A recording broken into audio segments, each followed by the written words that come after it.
Mtazamaji wa Top Town Media, karibu katika kipindi hiki cha kiburudani. Mimi nashukuru sana Top Town.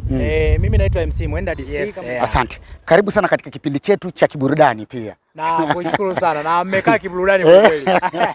Asante. Mmekaa kiburudani sana. Bwana, tunataka tuliangalie hili kwamba msimu kiburudani kwa lugha nyepesi kwamba ni msimu ambaye kwa ukanda huu wa nyanda za juu kusini tunaenda kuanza sherehe mbalimbali. Kuna wanaopeleka kulipa mahari, kuna watakaoana harusi, wengine wanaenda kuchumbia tu, kuvisha na pete. Ndio msimu wenyewe. Binafsi wewe umejipangaje? Nimejipanga kupokea oda na nimejipanga kuwahudumia Watanzania. Kwa hiyo nimejipanga kwa hali ya juu sana. Yaani ile ambavyo nilimaliza na nimeenda kuboresha zaidi, kwa hiyo nimejifunza vingi. Kwa hiyo nitakuja na mapya zaidi. Nitakuja na mapya zaidi. Kwenye upande wa kwako wewe ni kama vile soko tunasema kwamba ni msimu wa soko kuanza kwa mauzo yako ya msimu huu.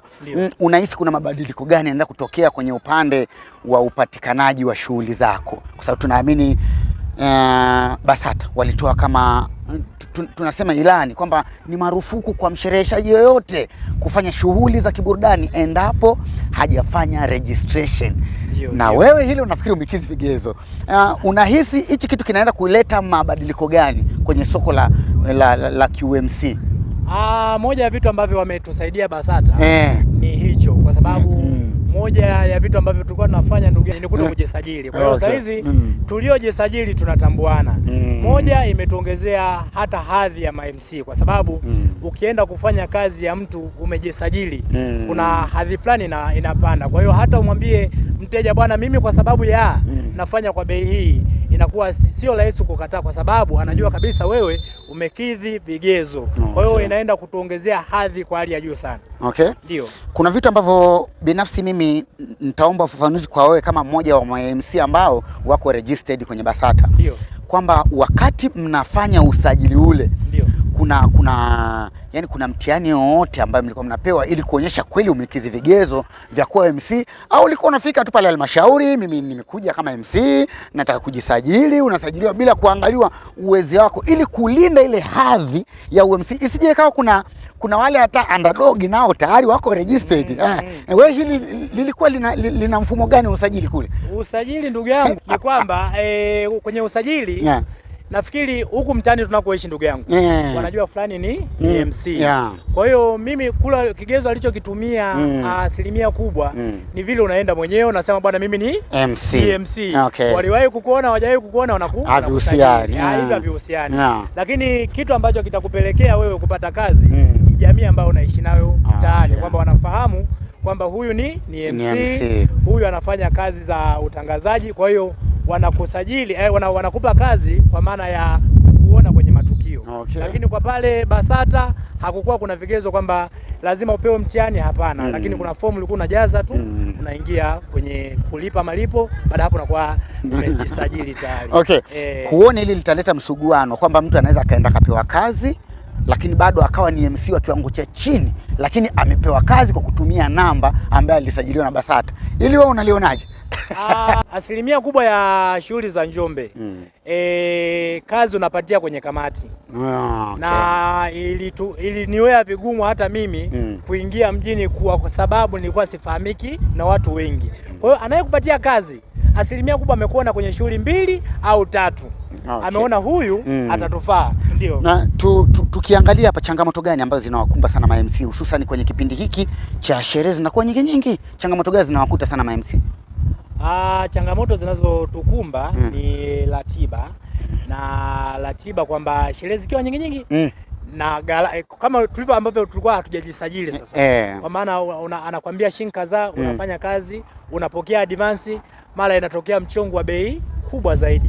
Kwa hiyo inakuwa inaleta ugumu, lakini sio ugumu kivile kwa sababu unaweza kulisolve, lakini mkanganyiko wa ratiba unakuwa unatubana sana. Umepokea kazi 2-3 za bei ya kawaida, anakuja mtu anakupa tena kazi nyingine lakini anapanda dau, unarudisha zile advance yao? Kaka amesema kutengeneza brand.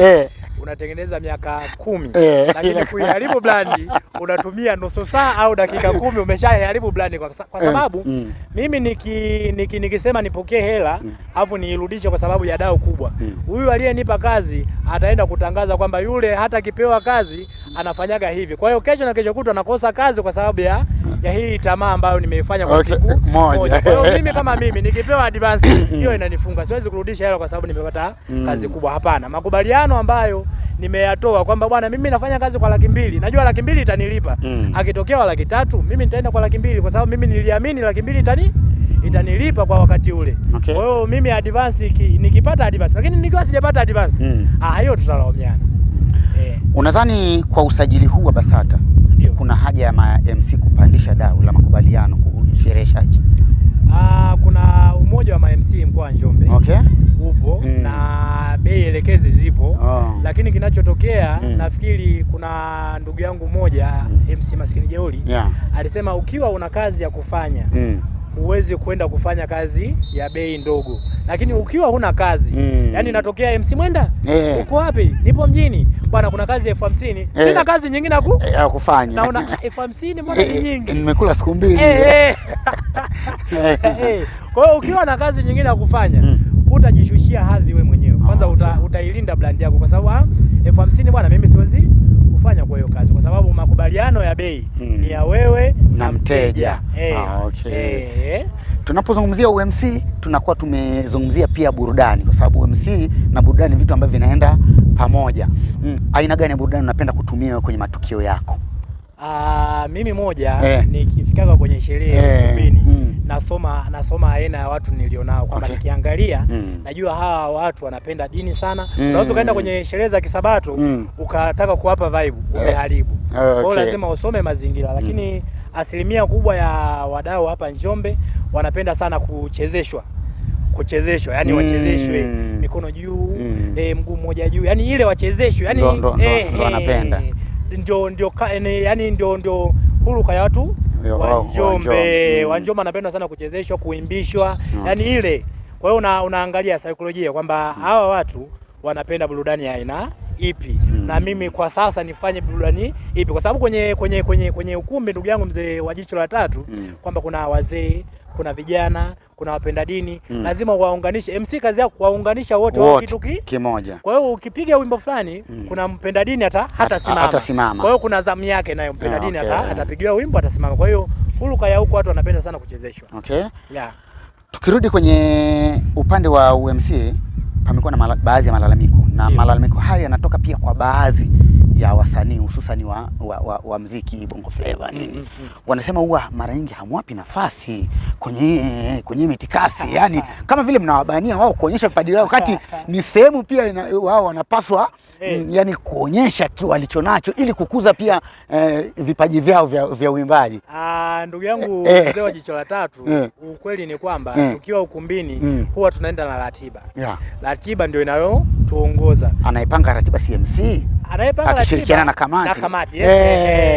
Kwa hiyo mimi naamini kupeana support kwenye hizi kazi ni nzuri sana kwa sababu mimi nikimuita msanii bwana njoo imba hata dakika 2 tu, hata dakika 2 inamuongezea kitu, mimi mwenyewe itanijengea heshima. Baadhi ya ma-MC wao wanafanya hivyo.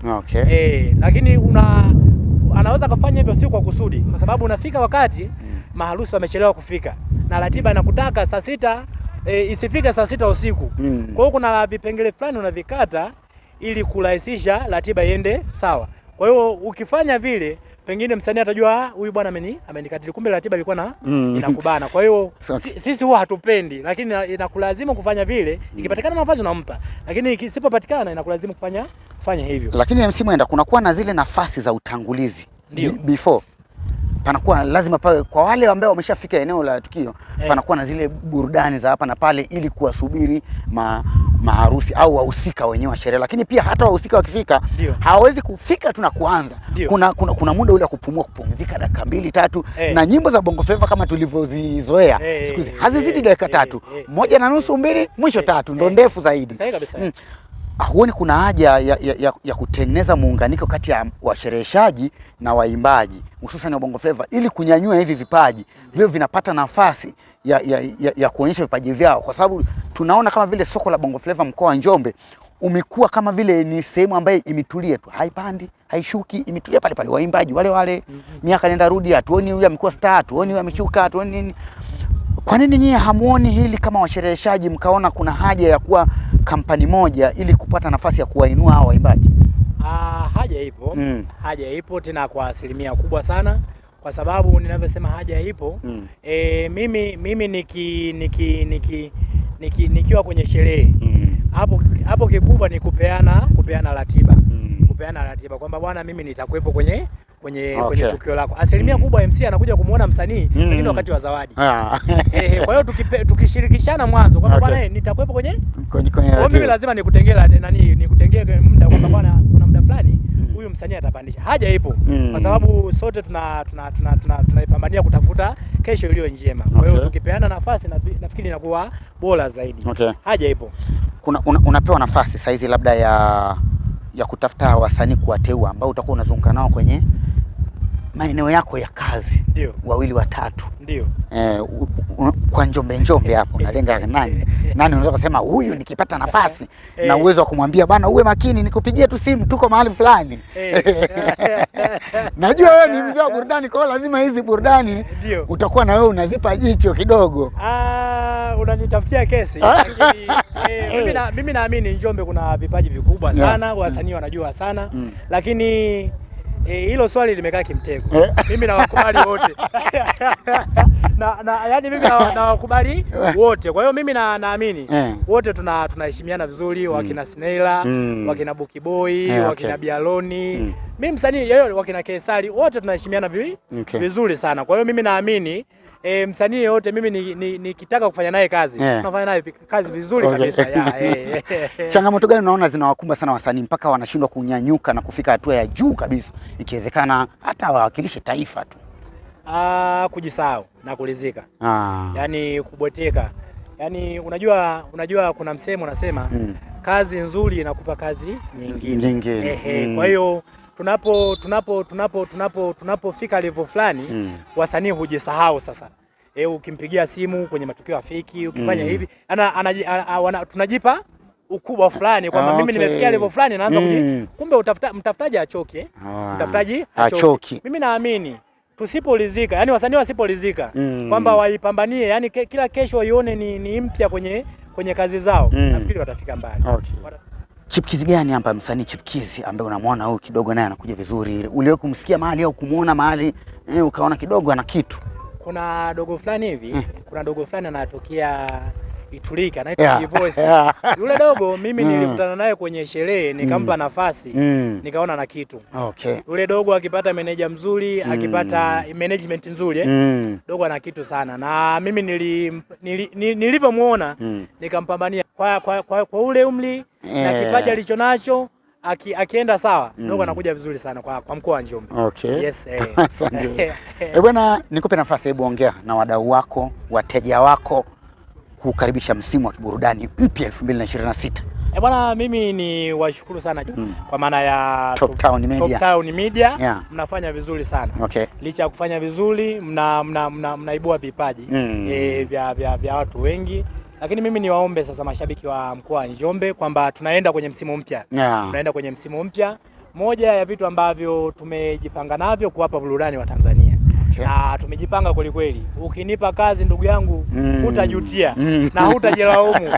Kwamba utakachojilaumu kwamba tulicheleweje kumpa kazi. Nimejipanga kweli kweli ndugu zanguni, kuwafurahisha wa Tanzania, kuhakikisha kila atakayenipa kazi atoke akijilaumu. Nimejipanga kweli kweli.